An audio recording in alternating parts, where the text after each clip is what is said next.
गोपाष्टमी के दिन से ही कृष्ण भगवान ने गायों को चराया था। अपनी गैया चराने ले गए थे खेतों में और ले जाते थे और शाम को उन्हें लेकर आते थे।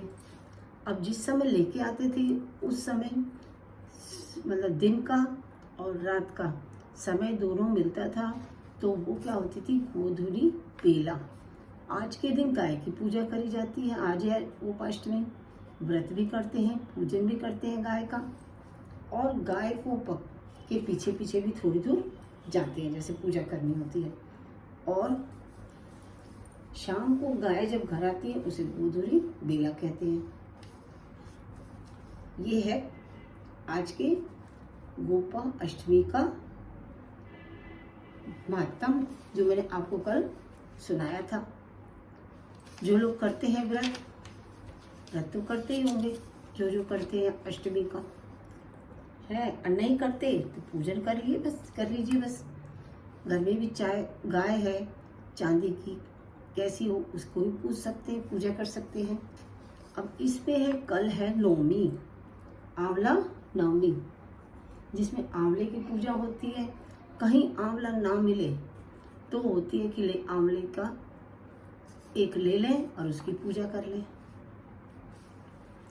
और अब मैं आपको देखिए सुनाती हूँ कल की नवमी की। नवमी की कथा में क्या है वो तो देखा ही था कि पांचों पांड। अब इसमें बताएंगे कि नवमी है, इसे क्या कहते हैं। इसे कहते हैं भीष्म पंचक कथा। भीष्म पंचक कथा। अब भीष्म पंचक कथा में क्या है, राजा पृथु क्या कह रहे हैं कि हे नारद, जो भीष्म पंचक व्रत कैसे प्रसिद्ध हुआ, ये क्यों रखा जाता है। तब नारद जी कहने लगे, हे राजा पृथु, यह व्रत कैसे प्रसिद्ध हुआ तो सुनो। श्री कृष्ण ने भीष्म को इस व्रत का वृतांत कहा। किसको सुनाया, भीष्म को। भीष्म पूछ रहे हैं उनसे। श्री कृष्ण ने भीष्म को इस व्रत का वृतांत सुना रहे हैं और क्या कह रहे हैं, भीष्म ने इस व्रत को किया, सबसे पहले भीष्म ने ही इस व्रत को किया था। इसी से वह भीष्म पंचक व्रत कहलाया। भीष्म पितामह के नाम पर ही इसका नाम भीष्म पंचक रखा गया। और जब पांडवों ने श्री कृष्ण को दूत बनाकर दुर्योधन के पास भेजा, लेकिन वो दुर्योधन की जगह कहाँ, विदुर के पास चले आए। विदुर ने उनका बड़ा सत्कार किया, क्योंकि भगवान जो प्रेम से प्रसन्न होते हैं वे अनधन से नहीं। धन, शूरवीरता, पंडित्व इनको नहीं देखते वो, कि कौन पंडित है, कौन अमीर है, कौन गरीब, ये ऐसे नहीं देखते, सिर्फ प्रेम देखते हैं। जिस भगवान के पलक के इशारे से यह सारा संसार निर्मित तथा पोषित होता है और अंत में नाश को प्राप्त हो जाता है, देवता लोग भी उनको जानने में समर्थ हैं। वह भगवान अपने भक्त कुंती के पुत्रों का कार्य करने के लिए दूत बनकर आए। कुंती के पुत्र यानी पांचों पांडव, उनके लिए कृष्ण भगवान दूत बने और दुर्योधन के पास जाने के बजाय वो विदुर के पास पहुंच गए। तब क्या हुआ, तब भीष्म जी उनका आगमन सुनकर मिलने के लिए आए। भीष्म भी पहुंचे। भीष्म जी का आगमन सुनकर कृष्ण ने उनको नमस्कार किया। फिर क्या किया, भीष्म जी क्या कहने लगे कि भगवान आप त्रिलोकी के नाथ हैं, ब्रह्मादिक देवता भी आपकी माया को नहीं जान सकते, वहीं आप पांडवों के दूत बनकर आए हैं। ऐसा पांडवों के पास क्या वशीकरण मंत्र है जिनके प्रभाव से आप उनके इतने वशीभूत हैं, सो हमें बताइए। कृपालु आप सर्वज्ञ हैं, इसका कारण बतलाइए। आप तो समदर्शी हैं, किंतु आप श्रद्धालुओं को छोड़कर पांडवों के दूत तक बन गए। तब श्री कृष्ण जी हंसकर कहने लगे, हे गंगा पुत्र, यद्यपि यह बहुत गुप्त बात है, फिर भी मैं तुमसे कहता हूँ, क्योंकि मैं इस बात को किसी से कह नहीं सकता, क्यों, ये गुप्त बात है, लेकिन मैं तुमको बताता हूँ। इन्होंने एक ऐसा क्या कही? श्री कृष्ण जी हंसकर कहने लगे कि हे गंगा पुत्र, यद्यपि यह बहुत गुप्त बात है, फिर भी मैं तुमको बताता हूँ।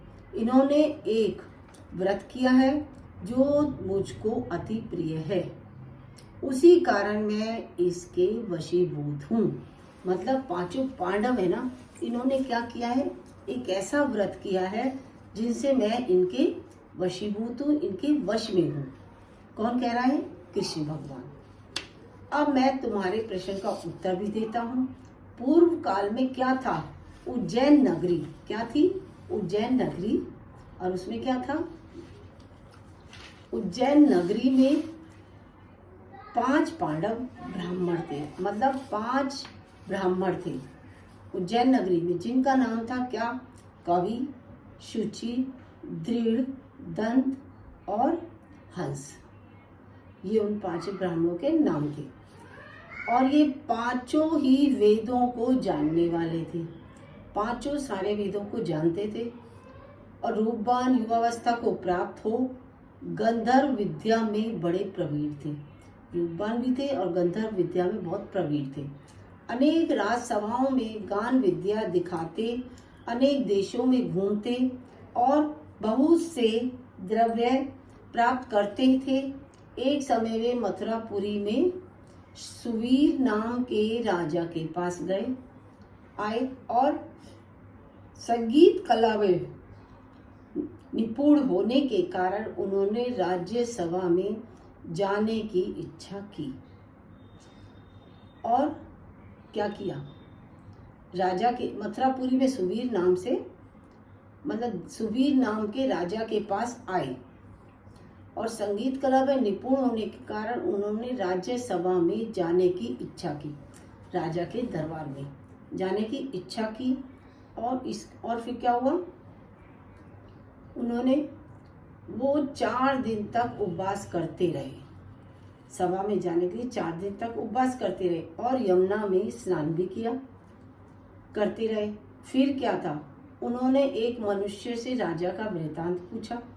उसने कहा कि राजा की एक कादम्बरी नाम की स्त्री भोग पत्नी है। वह संगीत विद्या में अति निपुण और राग कंठ से अति प्रवीण और नाचने में अद्वितीय है। ये उस व्यक्ति ने उन्हें बताया। और क्या बताया?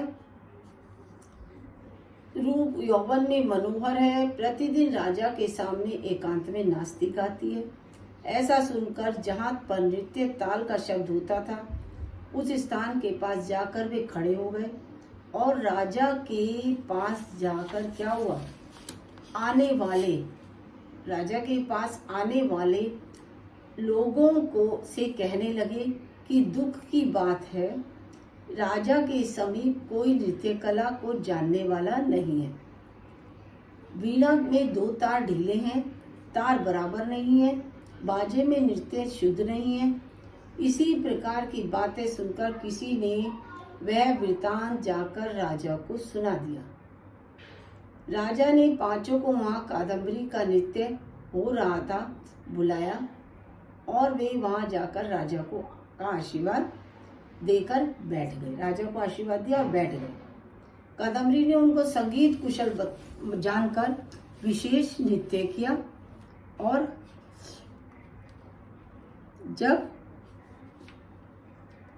जब उसने चक्र से ताल दिया तो उस ब्राह्मणों से रोकी गई। उसने चक्र छोड़ा, ताल दिया, चक्र खंडित नहीं हुआ। उन्होंने चक्र छोड़कर ताल दिया लेकिन चक्र खंडित नहीं हुआ। इस पर कादम्बरी भी उनका गुण देख काम में वशीभूत हो गई। राजा के उठने पर वह ब्राह्मण भी दुखित हुआ है और बाहर आए और कादम्बरी भी लज्जित काम वशीभूत घर के अंदर उदासीन होकर रह गई। फिर चोरी से एक सखी को ब्राह्मणों के पास भेजा और उनको यह संदेश दिया कि तुम 5 में से एक करके प्रतिदिन आकर मुझको एकांत में मिलना। अपनी अपनी विद्या गुण दिखाना और ग्राम से दूर उत्तरी कोण जंगल सा है, वहां मंदिर है। तो यमुना उत्तरी कोण में यमुना के तट पर जनरहित लता सहित एक अनंत नामक तीर्थ है। वहां पर 5 में से एक एक करके आना। मैं भी वहां पर आऊंगी और वीणा राग की कुशलता दिखाऊंगी। इसी प्रकार तुम भी क्रम से अलग अलग अपना अपना गुण दिखाना। वह सखी ऐसा कहकर चली गई। सखी के हाथ खबर भेजी थी उसने कि ऐसे करना। चली आई। श्री भगवान कहते हैं कि हे भीष्म जी, एक ब्रह्मा जी जो कि मेरा भक्त था, दुष्संगीत भय से गांव से अति दूर वहां रहता था। उस दिनों जब वह भी भीष्म पंचक व्रत करता था और देवालय में मेरा पूजा करता था। उस दिन कार्तिक शुक्ल एकादशी का दिन था। तब उन ब्राह्मणों में से कवि नाम वाला ब्राह्मण वहां आया और कादम्बरी भी वहां मुनि के स्थान पर पहुंच गई। मुनि ने जैसे पूजा की कवि ने भी उसी विधि से पूजा की और फिर वीणा लेकर गान करने लग गया। जैसे उसने पूजा की वैसे ही वो भी करने लग गया। उसके बाद वो वीणा लेकर गान करने लग गया और उसके बाद उनके गान से मुनि ने कोई क्रोध नहीं किया। उनका गाना इतना अच्छा लगा कि वो क्रोध नहीं कर सके, क्योंकि उसने उनका मन जीत लिया। मेरे आगे दोनों ही सारी रात तक गान नृत्य करते रहे।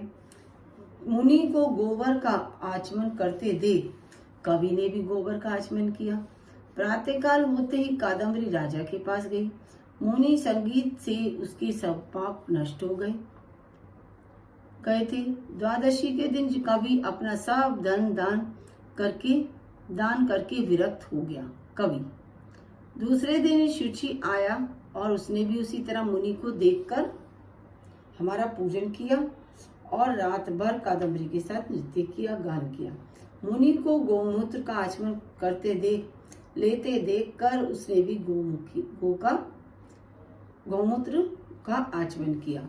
फिर प्रातः समय अपना सब धन आदि देकर वह क्या हुआ, विरक्त हो गया। उसे भी सारा धन दे दिया और वह अलग विरक्त हो गया। अब क्या हुआ, जिस तरह कादम्बरी का नृत्य गान और रूप देखकर मुनि का मन विचलित नहीं हुआ, उसी प्रकार अपने मन को वश में रखना चाहिए। इसी तरह त्रयोदशी के दिन, किसकी त्रयोदशी जो अब आएगी, कादम्बरी को देखने के लिए दृढ़ आया नाम का ब्राह्मण आया। उसने भी सब वैसा ही किया जो प्रातः समय मुनि की तरह गौओं का दूध पीकर वैराग्य को प्राप्त करा। दंत नाम वाला ब्राह्मण आया, उस प्रकार सब क्रिया करता हुआ मुनि से बचे हुए घी को पीकर शुद्धित होकर विरक्त हो गया। पूर्णमासी को हंस नामक ब्राह्मण आया और उसने भी मुनि को देखकर नमस्कार किया। ऐसे हंस नामी उस ब्राह्मण ने सत्संग से हमारी पूजा की और मुनि के बचे हुए दही को खाकर विरक्त हो गया और धन आदि देकर तीर्थ यात्रा को निकल लिया। सब धन दे दिया और उसको देकर वो तीर्थ को निकल गया। उसके बाद क्या हुआ, राजा ने कादम्बरी का मंदिर में जाना सुनकर विरक्त हो गया, तीर्थ यात्रा को चला गया। अब राजा ने कादम्बरी का मंदिर में जाना सुनकर उसको मकान में बंद कर दिया और फिर वह मंदिर में नहीं जा सकी। हमारे सामने कार्तिक में गायन करने से कादम्बरी द्रौपदी हुई और हंस नाम का ब्राह्मण कार्तिक के महीने में आंवले के नीचे श्राद्ध करने से युधिष्ठिर बना। एकादशी के दिन जागरण करने से कवि नाम का ब्राह्मण मेरा अंश अर्जुन बना। शुचि सहदेव और तदंतर नकुल हुए।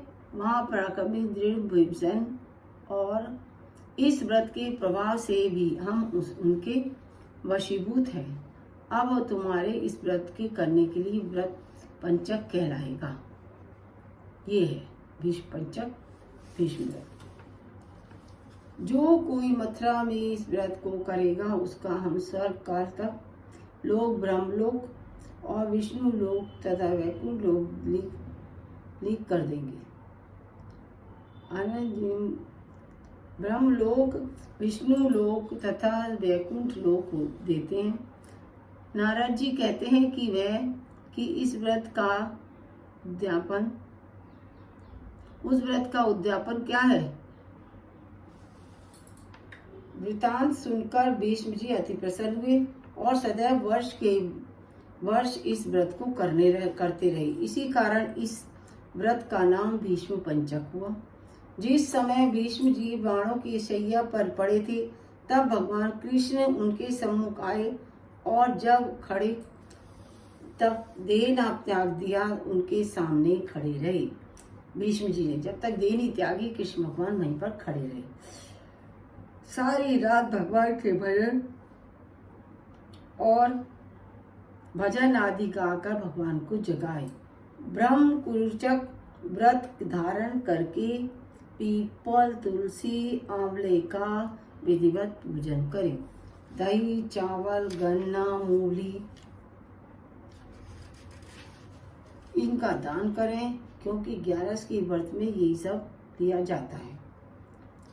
और पीपल का लपेटें, पूर्णिमा को श्राद्ध करें, श्रद्धा अनुसार ब्राह्मण भोजन करावे। ये है इसका अध्याय, भीष्म पंचक कैसे करें। राधे राधे। आप सभी को राधे राधे।